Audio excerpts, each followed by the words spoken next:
Putting the Bugatti skin on the Honda Beat is diabolical work, but given the game, it's probably fitting. I'm just rocking my Subaru Vivio, and I'm on a quest to find the most competitive off-meta cars in the game. And like the prospectors of old, I think I've struck gold with this one. Lights out and away we go, and your boy is absolutely escorting the Bugatti Beat to Gapplebee's. We're in B-class cars, so I know this is not going to last long. I know at some point this guy's going to catch up to me, and it's going to be all defense from that point on.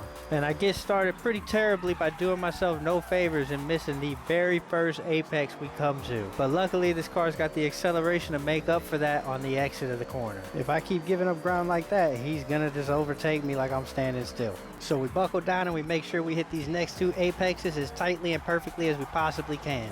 While playing around with the build of this car, I came to a couple realizations and conclusions. It's all-wheel drive stock, which was pretty shocking to me, and I don't like Forza Aero just as much as the next person, but the front wing on this car costs absolutely 0 performance index points. So I get all the benefits of front aero with none of the costs associated with normally installing that aero. And it makes for a car that can really get through the corners in a number of different fashions. Check this out. I don't want the Beat to take me on the outside, so I brake a little harder and give it that nice little Toge 4-wheel slide. That's called a 4-wheel drift, and it was made famous by Ken Miles. If you've ever watched Ford vs Ferrari, you know what I'm talking about. The Bugatti Beat is back, so I'm gonna defend the middle of the track, and he gives me a nice little tap on the rear. The speed transfer is definitely appreciated. I defend the outside and make the Bugatti Beat take the long way around the track. I always want the inside of that corner so that I can get to this little cut that I like to take. And say what you want, but I'm racing a meta in a car that's not meta. I'm taking any advantage I can. But here's where it all starts to fall apart. I missed my braking point and my apex because of that. That opens up the inside line for the Beat to get through that corner and get the checkpoint. I now have to make up some ground, so I straight line it to the next apex and go side by side with the Beat through and try to power out before he can. A little bit of contact happens, but we're both light vehicles and it doesn't really affect anybody. And now the Bugatti Beat has secured the advantage by taking the cut I would normally take there if I was on the outside. The next set of corners illustrates how inexperienced I am in this vehicle. I take this corner at far too little speed. I should be all the way to the outside. I probably could have lifted through that corner instead of braking, and I might be side by side or at least a lot closer to the Bugatti Beat than I am right now. And there's a note for Playground Games on the braking.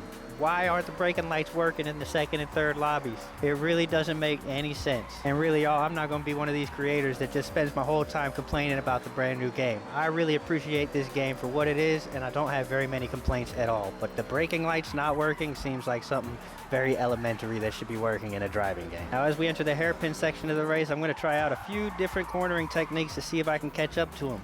I try 4-wheel traction and I try 4-wheel drifting. And no matter what method I use to get through the corner, I'm keeping up with the Bugatti Beat, and it's really impressive coming from this little Vivio. This was my first production race of this build, and I have made changes to the vehicle since then that have made it even more powerful and quick than it is currently on screen right now. Some of those things include stock suspension and stock anti-roll bars. They provide better steering, and they free up some of that performance index for me to slap some more power under the hood. What I still need to do is swap out some acceleration for top speed. Currently, I got a lot of pieces under the hood that favor torque over horsepower. So my plan is to swap those pieces out with pieces that favor horsepower over torque so I can get the top end that I need to keep up with these meta vehicles. And I think this car will end up being a great off-meta car once I get it right. It's got more than enough acceleration to trade off for the speed that it needs to keep up. And yes, I am 4 seconds behind the Bugatti Beat, but I'd be a lot further back in any of my other builds.